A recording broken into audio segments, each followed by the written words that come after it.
picture this scenario because it's likely the exact reason you submitted this massive stack of research to us in the first place. Oh, absolutely. Right. So you've just had a baby. You are completely exhausted, running on cold coffee and pure adrenaline, and you finally make it to your 6-week postpartum checkup. A huge milestone. Yeah. And the doctor does a really brief physical exam, gives you a reassuring nod, and says you are, all clear to resume normal activities. Which sounds great on paper. Right. But as you walk out to your car, your physical reality is telling a totally different story. You feel this strange sense of heaviness, like a distinct feeling of looseness. And every time you sneeze or laugh, you are leaking a little bit. It's a really profound disconnect that so many people experience. It really is. Because you're receiving this clinical validation that your body is fully healed, right? But your daily functional experience contradicts that assessment completely. Exactly, which creates this massive vulnerability. I mean, it's 2 a.m., you're feeding the baby, just scrolling on your phone, searching for answers. Yeah. And the algorithm finds you. Oh, instantly.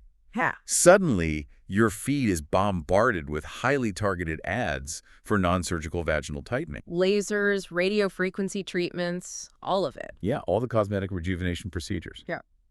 So we built this specific deep dive for you to answer the central question running through your mind right now. Do you really need a high-tech tightening procedure? Exactly. Right. Or is there a crucial step in the healing process that the traditional medical timeline just completely skipped over? And to figure that out, we're synthesizing the clinical guidelines you shared with us. This was a huge stack of data. It really was. We've got data from NICE, that's the UK's National Institute for Health and Care Excellence, along with protocols from numerous pelvic health clinics. So we have some really solid evidence-based material to work through. We do. And our mission today is to decode what this feeling of laxity actually is, look at the biological mechanisms behind it, and determine the precise order of operation. Right, trying to see if pelvic floor therapy absolutely must come before any tightening procedures. Exactly. But before we can even discuss tightening anything, we have to define what is actually, quote-unquote, loose. Yeah, because reading through these clinical definitions, laxity isn't what I originally thought. I mean, it's not just a torn piece of fabric hanging there. No, not at all. It's critical to understand that vaginal laxity is not a standardized anatomical diagnosis. Wait, really? It's not an official diagnosis? Nope. It is a subjective symptom. It's simply the physical sensation of reduced support. Okay, that makes sense. So to address that sensation, we have to isolate the root cause, which basically splits down two distinct pathways. Which are the postpartum side and the menopause side, right? Exactly. Postpartum laxity is primarily a muscle and ligament issue, whereas menopause laxity is entirely a tissue issue. Let's pull those apart, starting with the mechanical trauma of a vaginal delivery. What is actually physically happening to the architecture of the pelvis there? So during a vaginal birth, the levator ani muscle, which is the main component of your pelvic floor, undergoes extreme stretching. That's the hammock, right? Yes, it acts as a broad muscular sling. It attaches from your pubic bone in the front all the way back to your tailbone. Supporting all the heavy lifting. Exactly. It literally supports your bladder, your bowel, and your uterus. And during delivery, that muscle, along with its connective fascia, stretches to an unbelievable degree. The sources said it stretches so much it would be considered a catastrophic soft tissue injury anywhere else in the body. It really would. And the data shows that at 6 weeks postpartum, the strength and endurance of that levator ani muscle are reduced by over 50% compared to mid-pregnancy. So the hammock is essentially just dropped. Precisely. The muscle fibers have been overextended, and the ligaments might even have micro tears. Meaning they can no longer provide that upward tension. Right. They can't hold the organs up effectively. Okay, so as I'm visualizing this, postpartum laxity is like an overstretched trampoline, where the springs, like the actual muscles supporting the structure, are weak and sagging. That is a perfect analogy. But the sources point out that menopause laxity operates on a totally different biological mechanism. It's not about the springs at all. Not at all. Menopause laxity is about the fabric of the trampoline itself. Because of the estrogen drop. Exactly.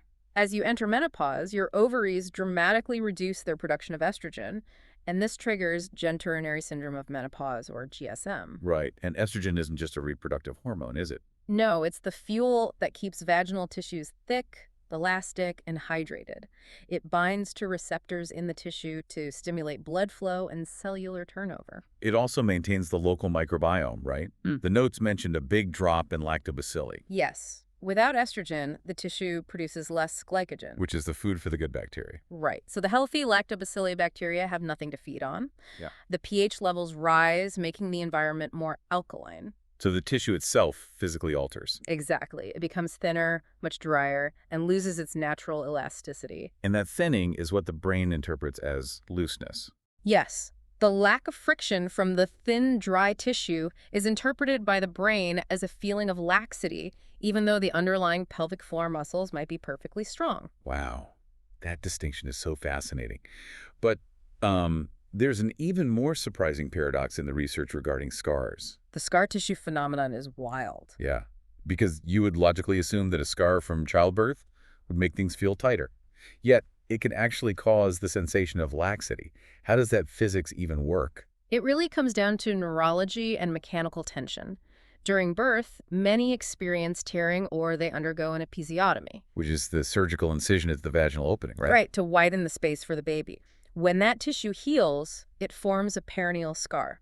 Now, normal muscle tissue is pliable, it stretches. But scar tissue doesn't. Exactly. Scar tissue is rigid. It's dense with collagen, so it completely lacks flexibility. So it creates this localized anchor point that just refuses to move. That is a great way to visualize it. This rigid anchor point distorts the overall mechanics of the pelvic floor. It pulls asymmetrically on the surrounding healthy muscles. Oh, I see. So it's pulling everything out of alignment. Yes. And furthermore, the scar tissue can entrap or alter the signaling of local nerve endings. Meaning your brain gets confused by the signals. Precisely. Your brain receives these dysfunctional, asymmetrical tension signals, and it interprets them not as tightness, but as a lack of structural support. So it just registers as looseness. Meaning you could be targeted by an ad for a vaginal tightening procedure, assuming you were too loose, when the clinical reality is that part of your pelvic floor is actually excessively tight and locked up by scar tissue. Exactly. Adding more tightening to a restricted scar sounds like a total recipe for chronic pain. It highlights the extreme danger of diagnosing a structural issue based purely on a subjective sensation. Yeah, you have to look under the hood first. Right. You cannot effectively treat a symptom without mapping the underlying anatomy. Which leads us directly back to the trap of the 6-week postpartum checkup. If the root cause of the heaviness is a 50% reduction in muscle strength, plus potential scar tissue restriction. Which is a massive structural change. Right. So how on earth did 6 weeks become the universal finish line for recovery? Honestly, the 6-week mark is largely just an arbitrary medical tradition. Really? Just tradition? Yeah, that appointment is designed as a broad systemic health screening. The doctor is checking for severe infections, making sure the uterus has contracted back to normal, ensuring you aren't hemorrhaging. And doing a baseline mental health screening, usually. Exactly. It is a vital appointment, don't get me wrong, but it is rarely a functional assessment of your pelvic floor biomechanics. That creates such a dangerous vacuum for patients. It really does. Because if you are told you are all clear by a medical professional, but you still feel heavy and you're leaking when you walk, you internalize that. You think it's your fault. Or you assume, well, my body is supposedly fully healed, so this broken state must just be my permanent new normal. And that is simply false. The biological timeline for soft tissue remodeling takes anywhere from 4 to 6 months. 4 to 6 months, not 6 weeks. Right. In fact, evidence-based sports medicine guidelines explicitly state that postpartum individuals shouldn't return to high-impact exercise, like running, until at least 12 weeks. 12 weeks minimum. And even then, your sources emphasize passing functional load tests first. Exactly. You have to demonstrate baseline competency to manage intra-abdominal pressure. Like what kind of tests? Well, can you balance on a single leg for 10 seconds per side without instability? Can you walk briskly for 30 minutes without experiencing any pelvic heaviness or urinary leakage? That makes sense, because walking is low impact compared to running. Right. Running generates a ground reaction force of roughly 2.5 times your body weight. Wow. So if your weakened levator antemuscle cannot support your organs during a brisk walk, the impact of running will aggressively drive those organs downward. So in that vulnerable gap between the 6-week illusion of being healed and the 6-month reality of actual tissue recovery, that's where the cosmetic industry steps in. Yes. with all the non-surgical tightening devices. The lasers and the radio frequency machines. We really need to explain how these devices operate because it's important. Let's do it. What are they actually doing? Well, fractional CO2 lasers work by vaporizing microscopic collars of tissue in the vaginal mucosa. Okay, so they're essentially burning tiny holes. Right. And radiofrequency devices use electromagnetic waves to generate bulk heat in the deeper dermal layers. So both are using heat. Yes. In both cases, the mechanism is controlled thermal injury. By intentionally damaging the tissue with heat, you provoke the body's natural wound healing cascade. Which brings in fibroblasts to lay down new collagen, right? Exactly. It forces collagen remodeling. Okay, I want to push back on this a bit, or at least play devil's advocate based on what these clinic websites are claiming. Sure. Go ahead. If I look at the marketing, they cite studies showing that this collagen remodeling absolutely creates firmer, thicker tissue. Mm-hmm. So if the trampoline fabric is overstretched, why wouldn't forcing the body to produce new, tight collagen solve the laxity problem? Because it is addressing the wrong anatomical layer entirely. What do you mean? Think of the vaginal wall like a heavily padded winter jacket. The laser is only treating the outermost nylon shell of the jacket. The surface layer. Right. It's remodeling the superficial mucosa. It does absolutely nothing to repair the structural levator ani muscle buried deep beneath that tissue. Oh, I see. So if a woman has pelvic organ prolapse, meaning her bladder or uterus is physically dropping into the vaginal canal because the muscular hammock has failed, heating the surface skin will not hoist those heavy organs back up. So it's basically a surface-level skin treatment being marketed for a deep structural failure. That is the core of the issue. And, before we go further, it's really important to state that we are not taking sides here or telling you what to do with your body. Right, absolutely. We're just laying out the conflicting narratives present in the source material. Exactly. Because on one side, you have cosmetic clinics heavily marketing these thermal devices for laxity, but on the other side, you have severe warnings from major medical regulatory bodies. And those warnings are stark. I mean, NIACE explicitly states they do not recommend energy-based devices for routine use for vaginal laxity. Citing a lack of robust long-term efficacy data. Yeah, and the FDA goes even further, right? They do. They've issued safety communications warning against using these devices for, quote-unquote, vaginal rejuvenation. What are their main concerns? They highlight that burning the mucosa can lead to severe side effects, including permanent scarring, fistulas, and chronic pain during intercourse. Because you're damaging the tissue. Right. The local nerve endings can become hypersensitive or permanently damaged by the thermal injury. The most dramatic regulatory action in your stack, though, comes from Australia. Yes, the 2025 decision. Right. In 2025, their therapeutic goods regulator completely canceled all approvals for these devices, specifically regarding cosmetic laxity claims. They reviewed the entire body of evidence and deemed it insufficient to justify the risks. When a major international regulator completely pulls approvals, it really underscores why jumping straight to a high-tech procedure without addressing the muscular foundation is just so precarious. That's a massive red flag. Which brings us back to that muscular foundation. If lasers are out, what is the actual first step? The sources unanimously point to pelvic floor muscle training, or PFMT. Yes. And the data here is incredibly optimistic, which is great news. Yeah, the stat in the notes was amazing. It said that 1 in 3 people experience urinary incontinence after birth, but consistent pelvic floor exercises resolve or substantially improve those symptoms in 74% of cases. A 74% success rate for a completely non-invasive, zero-risk intervention. That is phenomenal in the medical world. It really is. But the word consistent is doing a lot of heavy lifting in that statistic, isn't it? Absolutely. Doing a few random Kegels while waiting at a red light does not constitute pelvic floor muscle training. So let's break down the mechanics of a proper contraction, because the sources suggest a lot of people are actually doing more harm than good when they try to perform a Kegel on their own. This is exactly why a supervised program with a pelvic health physiotherapist is the gold standard. What are people doing wrong at home? Well, when told to squeeze their pelvic floor, many people accidentally bear down. They engage their abdominal muscles and push pressure downward. Which further strains the already weakened levator ani. Right. They are basically pushing the hammock down instead of pulling it up. Exactly the opposite of what you want to do. Exactly. A proper contraction involves neuromuscular re-education. You're trying to engage the specific muscles you would use to stop the flow of urine or stop passing gas. But without squeezing your whole body. Right. You visualize a slight upward pulling sensation. Imagine lifting a small marble up and inside. Lift the marble.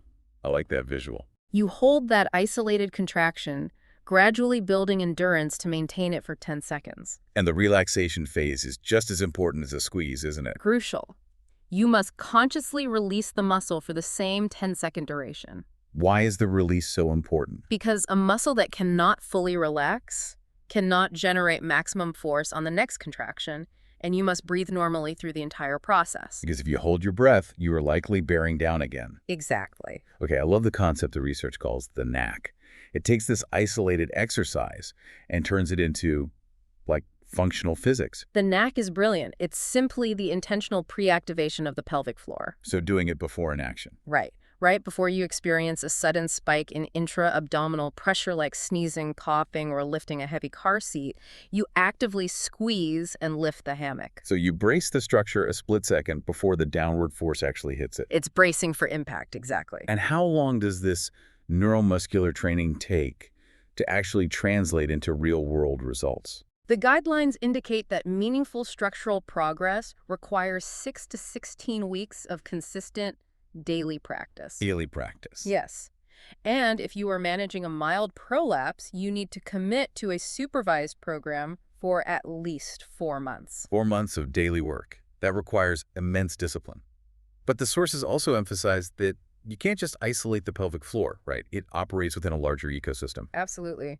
We have to view the core as a pressurized canister. Okay, Astrid. Your pelvic floor is the bottom of that canister, your diaphragm is the top, your spinal muscles form the back, and your abdominal wall is the front. And during pregnancy, the expansion of the uterus often causes diastasis recti, right?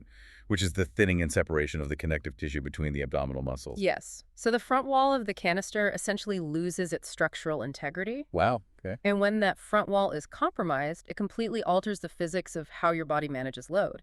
Every time you lift something, that internal pressure has to go somewhere. So if the separated abdominal muscles cannot contain the pressure, it just gets routed straight downward. Exactly, violently overloading the pelvic floor. That perfectly explains why the guidelines recommend holistic approaches, like postnatal Pilates or chiropractic adjustments alongside pelvic physiotherapy. Because you have to stabilize the pelvis and rebuild the entire canister. So the pelvic floor isn't doing the work of 4 different muscle groups. Right, you are rehabilitating a complete interconnected system. Okay, so let's follow the decision tree to its logical conclusion. We've established that pelvic floor therapy is the undisputed foundation. You have to pour the concrete before you paint the house. Exactly. But what happens if a patient spends 4 months religiously doing supervised physiotherapy? They resolve their diastasis recti, they practice the knack every day, and yet they are still experiencing debilitating symptoms. It happens. Is there ever a legitimate clinical justification for tightening procedures at that point? Yes, there absolutely is. But the clinical guidelines are firm. Surgical options sit at the very end of the decision tree. Never at the beginning. Never. If conservative management has been completely exhausted, surgical intervention can repair severe anatomical damage that physical therapy simply cannot fix. So we're talking about direct structural repair. What are the specific procedures the sources outline? The 2 primary interventions are a vaginoplasty and a perineoplasty. Okay, what's a vaginoplasty? A vaginoplasty is a surgical procedure that tightens the vaginal canal by removing excess, permanently stretched mucosal tissue, and then mechanically suturing the underlying deep structural tissues closer together. And a perineoplasty. A perineoplasty is highly targeted. It reconstructs the perineum, which is the physical space between the vagina and the anus. Why would someone need that specifically? This is often necessary to repair damaged levator animuscles that physically tore away from their insertion points during birth and just never fused back together. Oh, wow. Or to excise and reconstruct poorly healed episiotomy scars that are causing that dysfunctional asymmetrical tension we discussed earlier. Because if a muscle has literally physically torn in half, doing Kegels isn't going to sew it back together. No, it won't. Surgery is the only mechanical fix in that scenario. But the guidelines stress that these are major interventions. They carry the inherent risks of any invasive surgery. They require anesthesia and mandate significant downtime. Which is incredibly difficult when caring for an infant. Extremely. And the sources cite complication rates ranging from 3.8% to 19.7%. That's fairly high. What kind of complications? They can include systemic infection, wound dehiscence, where the sutures literally break open, and persistent pelvic pain. Yikes. And ironically, one of the major risks is overcorrection. Meaning they make it too tight. Yes. The surgeon makes the tissue too tight, which can make intercourse excruciatingly painful. Okay, I have to ask. If someone goes through with the surgery to repair a severed muscle, are they off the hook for pelvic floor therapy afterward? Oh, absolutely not. Does the surgery restore the strength permanently? That is a very dangerous misconception. Surgery repairs the anatomical architecture. It does not bestow strength, endurance, or neuromuscular coordination to the muscle. Ah, so the hardware is fixed, but the software still needs an update. That's a great way to put it. The pelvic floor is governed by the universal rule of use it or lose it. So if you do not actively rehabilitate that surgically repaired muscle through physical therapy, it will just atrophy and fail again over time. Exactly. Yeah. Therapy is a lifelong commitment, regardless of your surgical status. We focused heavily on the postpartum mechanics here, but let's circle back to the menopause side of the equation for a minute. Sure. If the sensation of laxity is caused by genitourinary syndrome of menopause, that's severe thinning and drawing out of the tissue due to estrogen depletion, well, surgery isn't going to fix a hormonal deficit, right? None at all. So what is the end of the tree option there? For menopausal laxity, neither surgery nor lasers are the evidence-based gold standard. The overwhelmingly supported medical intervention is local vaginal estrogen. Okay, and by local, you mean it's not like a pill you swallow that affects your whole body? Correct. It is applied directly to the vaginal tissue via a cream, a small dissolvable tablet, or a flexible ring. So it's super targeted. Yes. Yeah. Because it is highly localized, it delivers a microdose of estrogen straight to those starved cellular receptors. Without carrying the systemic risks associated with traditional full-body hormone replacement therapy. Exactly. And what does that local estrogen actually do to the tissue on a cellular level? It reverses the atrophy. It stimulates blood vessel formation, which brings hydration back to the tissue. Rehydrating the trampoline fabric. Right. It thickens the mucosal layers, restores the production of glycogen to feed the healthy bacteria, and brings the elasticity back. That's incredible. Once that local ecosystem is thriving again, the physical friction returns, and the subjective sensation of laxity very often completely resolves. So, synthesizing this entire stack of research for you listening. If you are staring at your ceiling at 2 a.m., contemplating spending thousands of dollars on a thermal tightening device because things just don't feel right. The resounding consensus from the clinical evidence is to pause. Yes, do not attempt to permanently alter your tissue before consulting a specialized pelvic floor physical therapist. Because laxity is relentlessly deceiving. It is so frequently a profound muscular weakness or a neurological scar tissue issue masquerading as a tissue problem. So rehabilitating the muscle and the core canister is the mandatory first step. It has to be. We really want to validate your experience with this deep dive, though. Leaking urine, feeling a dragging heaviness in your pelvis, or experiencing painful restriction, these symptoms are incredibly common after childbirth or during menopause. But common does not mean normal. Right. You do not have to accept a compromised quality of life. But you also don't have to accept an expensive, surface-level cosmetic fix that major global medical authorities are actively warning against. Because sustainable healing requires patience, precise biomechanical assessment, and addressing the root structural cause. It really demands a complete reframing of how we view postpartum recovery overall. It does. I want to leave you with this perspective. Think about professional athletes. Okay. If a runner suffers a catastrophic tear to their ACL, an orthopedic surgeon doesn't just check their vitals at 6 weeks and declare them all clear to play in a championship game. No, definitely not. Right. Our medical system mandates months of rigorous, heavily supervised physical therapy to rebuild the joint stability before they are allowed anywhere near a field. It's just non-negotiable in sports medicine. Yet we expect postpartum individuals to sustain massive soft tissue trauma and instantly bounce back to normal life without any structured rehabilitation. It's crazy when you frame it like that. Which raises a really provocative question about the future of women's healthcare. If our medical infrastructure mandated and insurance fully funded 6 months of comprehensive pelvic floor physical therapy as the default standard of postpartum care. treating childbirth with the exact same biomechanical respect we give a sports injury. Exactly. If we did that, would the multi-million-dollar cosmetic vaginal tightening industry even need to exist? That is a staggering question to end on. Treat your recovery with the respect it deserves. Pour the concrete before you paint the house. That's all for this deep dive. We'll see you next time.